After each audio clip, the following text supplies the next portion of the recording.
Welcome to another episode of The Brand Called You, a podcast and podcast show that brings you leadership lessons, knowledge, experience, and wisdom from thousands of successful individuals from around the world. I'm your host, Ashutosh Garg, and today I am delighted to welcome a very accomplished and senior professional from the world of academia, Professor Jens F. Meyer. Jens, welcome to the show. Welcome, Ash. Thank you for inviting me. Jens is a professor and lecturer.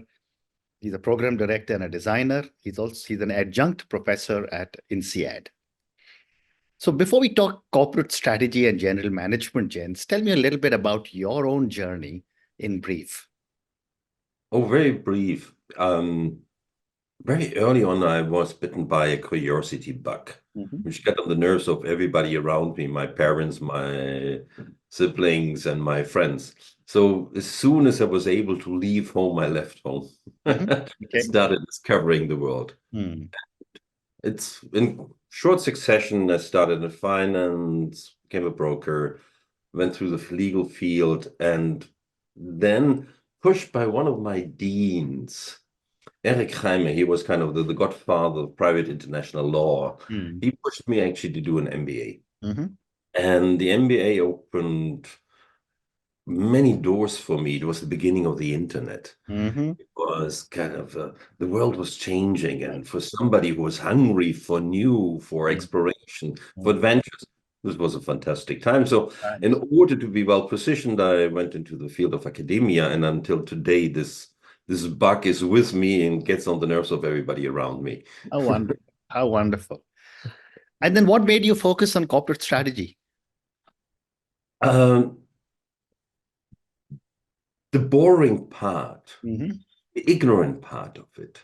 We have such a wonderful world in front of us. But if you look at most of corporate strategies expressed, it's put into hands of analysts trying to reiterate and analyze and dissect the past in order to define an even better position in an existing space. Well, there's so many things which can be done which are not addressed needs, desires, opportunities.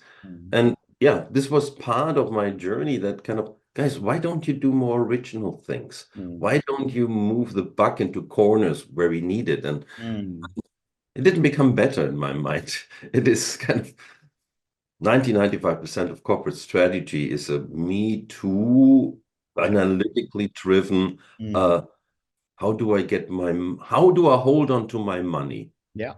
And this is where I spend most of my time. I'm trying to understand how can we convey, and especially to younger generations, to do it differently.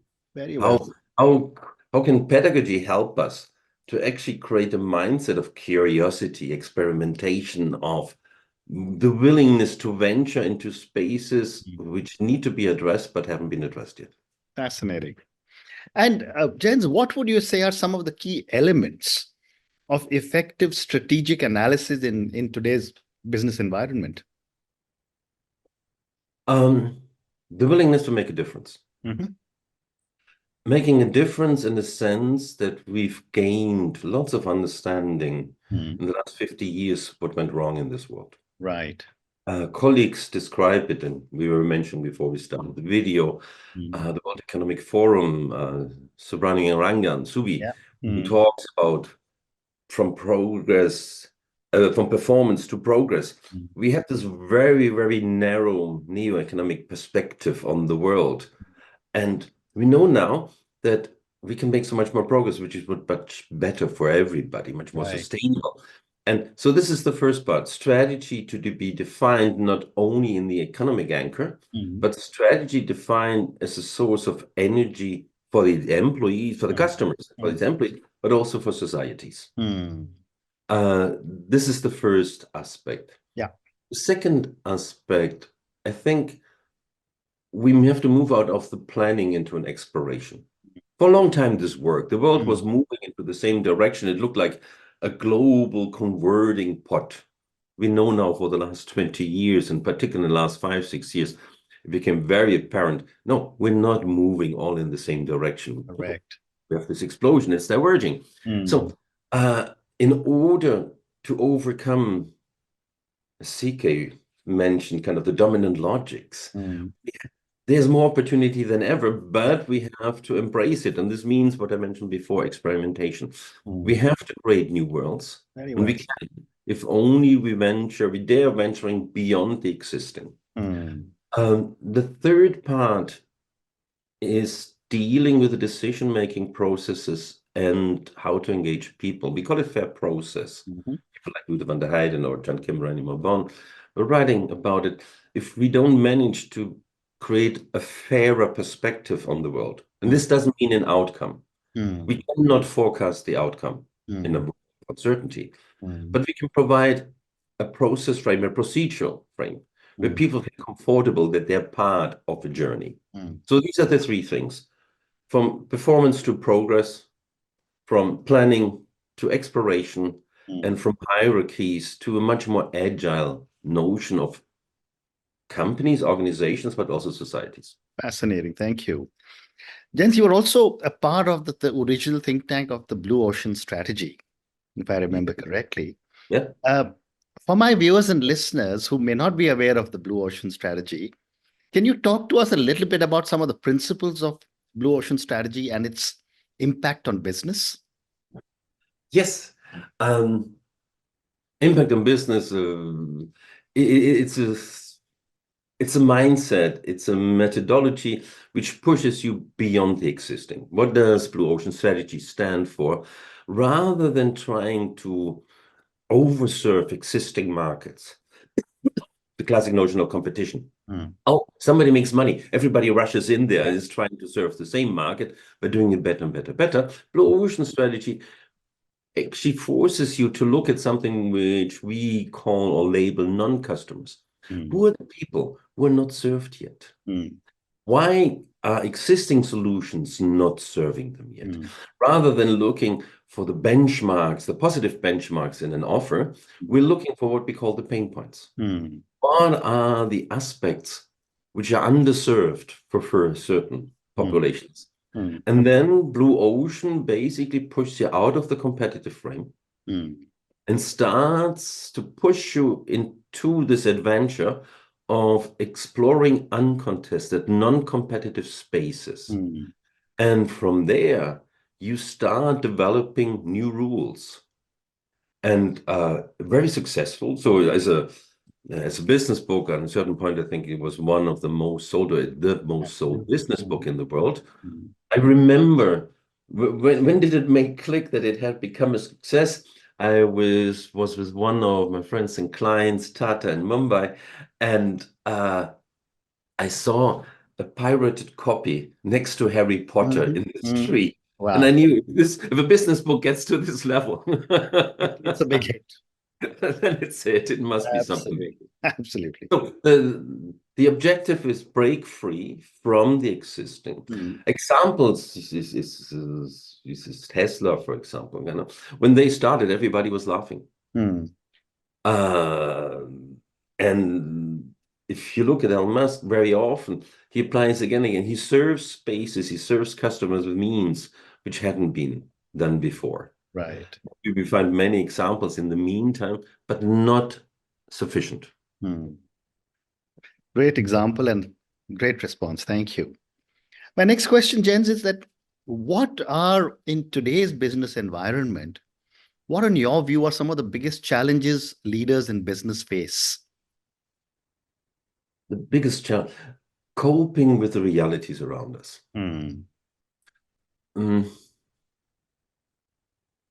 Let's go back to the end of the 90s. We had this wonderful world in the Western world, particular. There was hope every morning. People were dreaming between the 70s and the thousands of every day would be better. I remember coming to India those days. It was the opposite. People were anxious about the next day. Correct. In the meantime, things have changed largely. But it was the time when we felt in the Western world and the big corporations very happy with the status quo and trusting the future will continue like that. It was until the end of the 90s, like people like John Meyer and others pointed out, look, guys, this promise of the neo-capitalist, neo-economist framework seems to have cracks. Rather than bringing people out of poverty, we seem to push more people into poverty than we brought out of them before. And it was the first signs that something might go wrong. Did Wall Street react to this one? No. So it continued. Our frames continued and companies continued to perform. And then we had 2008. Big crack. We had to realize kind of this notion of negative interest rate had never been part of the theory. So the crack became much bigger. And then what we've seen with the pandemic and what happened afterwards, we realized that many of the world orders, which we believed were stable and sustainable, are actually very weak and most likely not sustainable in the way we sensed it. So for a company, especially with your incumbent, if you're a big player, if you deal with 50, 100, 200,000 people on your payroll, how do you deal with this? And in the meantime, what has happened in the world of efficiencies, you have rules, you have bureaucracy moving in. Now you have this big construct, this architecture of process and rules, which every time you want to move, it stops you because there's a bureaucrat, because there is a probably well-intended rule which stops you from doing so. Plus, and now I get to the heart of it, which actually moved in many cases people into positions where they should not be. Let me explain what I mean. There was a Prussian general, so I go back a long time. I'm not a military fan, don't misunderstand.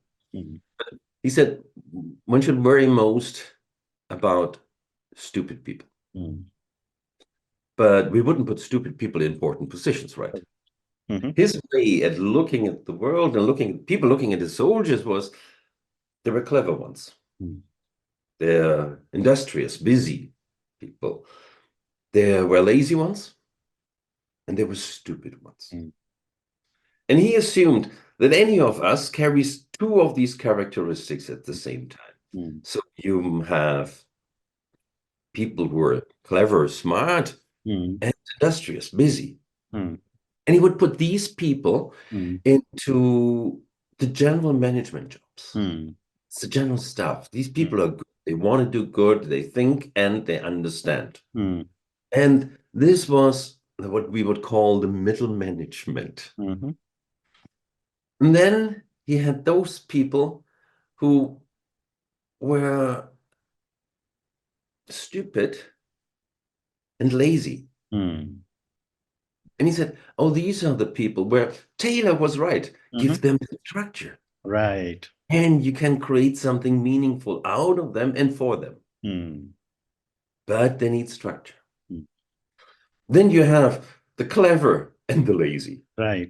And they became his strategic thinkers. Because he always assumed that these people had enough distance from the nitty-gritty so that they could oversee much bigger moves and steps. But the population he was most worried about were the stupid, busy ones. Because in the performance management schemes, they look good. But they drive into the wrong direction. We have this, one of the big challenges we have when we have discussions is kind of, but Jens, strategy is important, but execution is so much more important. Absolutely right. If you sit in a car and you drive in the wrong direction with high speed, does it get you closer to your goal? No. It definitely gets you closer to a big accident. So the stupid, busy people, Jules Goddard calls it the busy fools, are probably one of the biggest problems corporations have today. People who want to do good, they're busy. They occupy themselves very often with stuff which is not meaningful for the organization, not meaningful for the customer, not meaningful for the society. And this, if you look at corporate strategy, is probably the biggest challenge. How do you move these people aside and move and enable the corporate to move in directions which are meaningful for the world? Fascinating. What a great response. Thank you, Jens. My next question is on corporate strategy and globalization. Yeah. You must have worked with so many different companies across the world. How has globalization affected corporate strategy and management, especially in view of different cultures? The Western world pioneered the global mindset. And if you want to be cynical, one could call it colonization, trying to force our perspective of the world on how to do business. Right. Which, as soon as other regions in the world picked it up, it actually had some benefit. And again, if you look at China or India today, kind of you are able to bring much more people out of poverty than the West is pushing them into poverty. Right. But eventually, the rest of the world started building on their own foundations, on their own DNA, their own picture of how businesses should be run. And from time to time, it's scattered. From time to time, it's kind of immature, but it is like the Western world in the 70s and 80s. And eventually, what we have today is this enormous divergence across different world regions. And we see very modern, organizationally modern organizations coming out of China, being agile beyond, look at higher. It's fascinating to look at this organization, what it teaches the world about strategic agility. Right. Look at in India, you have wonderful conglomerates, the Tatas, the Aditya Birlas, and the performance during the pandemic, mind-blowing. The integrity towards the company was a fantastic experience from the distance, or being this touch with some of my students during the time. So the classic global evolution, I think, is over. We're going to see different streams of new global movements, but this time coming from different areas of the world. And I think it will probably take a decade before we will be able to define a new frame which will allow others to pursue in a consistent manner. But I think the classic global stream, as it was coined by the Western world, the Western industry of the past, is over. Fascinating. Another perspective I wanted to get from you was on public policy. Companies are working in different countries. I'm going to leave I'd love the to get your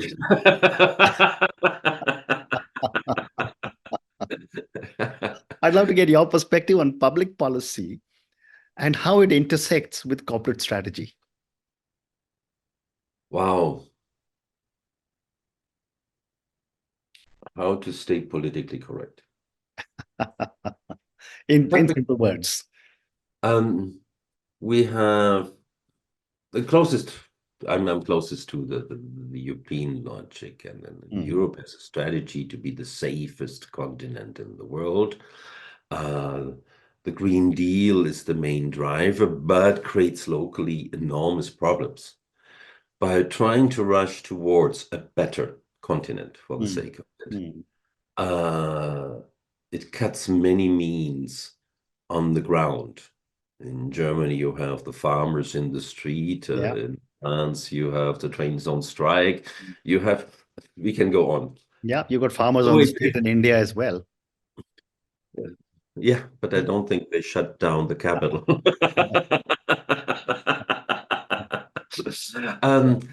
But there is a mismatch in communication. And again, on both sides, we have probably very busy fools who mean good, but have created constraints for each other rather than pulling on the same string.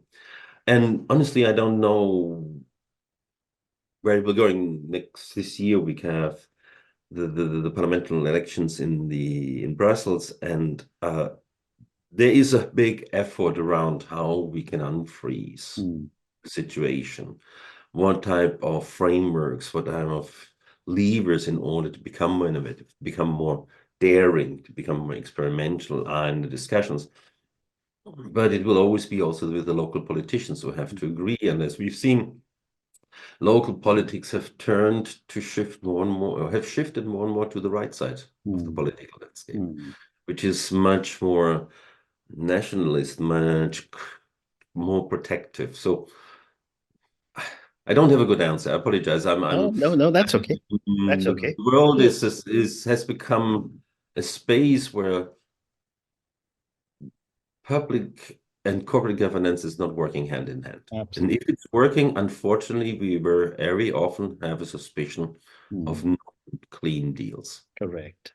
There is this underlying suspicion between the two camps, if I can use that term. But I have time for two more questions for you.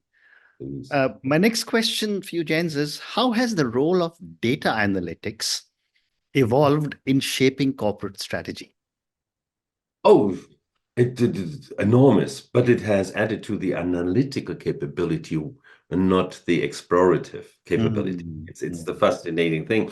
Look, we saw the rise of the accountant and the finance world with Excel, because suddenly there was one function in the company who could kind of show facts and compute them so much faster than anybody else. No other function. If before HR was the biggest function, kind of, it would just pushed aside. And if you look at the power of Wall Street, and you realize that Excel was, and general data analytics did the same for strategy in a way. We suddenly could grab data, we could crunch them. From time to time, we misunderstand causality and correlation, but still overall, there is a huge push we could reference. It can, through testing, experimentation, it actually allows us to learn faster. And the last step now, moving into generative AI, which kind of becomes a complementary force. It's fascinating what's happening. I finished an MBA course in September this year, where students went through the life process of a blue ocean strategy project. So projects they pick themselves. They go from A to Z, and they develop draft suggestions to be put into practice. And once we have closed this, we've actually made them face a pre-prompted generative ChatGPT engine. Michael Olensky, a friend of mine, and we had started to develop a blue ocean prompter. And so students then were able to go and do the same journey again. And then to compare the results, what they have done in live and field projects versus what the engine produced. And it's not a better or worse, but it was different. So what the digital power which gives us kind of allows us to diverge, to see things, and reminds of us aspects we haven't considered. If we need, in a complex world, in a universe which is full of uncertainty, we have to learn to accept that there are outlying aspects influencing the insight. Right. And if I want to embrace a new subject, something which emerges as a corporate strategist, I have to learn to become comfortable with uncomfortable thinking. I can only do so if you're prompted with something which you don't expect. Ash, I don't know if you have kids. I do. So, and you might remember when they were adolescents, they prompted you with things which you thought kind of were outrageous. Correct. Some years later, you realize actually they were right. They were right, absolutely. and this is where data, digital, diversity, divergence actually brings a huge power to the table, because it allows us to, from time to time, to look from a completely different perspective at what we do. But this enables us to learn, to leapfrog into new domains or create new combinations. Data analytics, fantastic, good start. In the beginning, not necessarily in the right hands. Over time, being more democratized, and now being the platform for the next big step. And the question is, will we need classic strategists to do the classic stuff, the competitive stuff?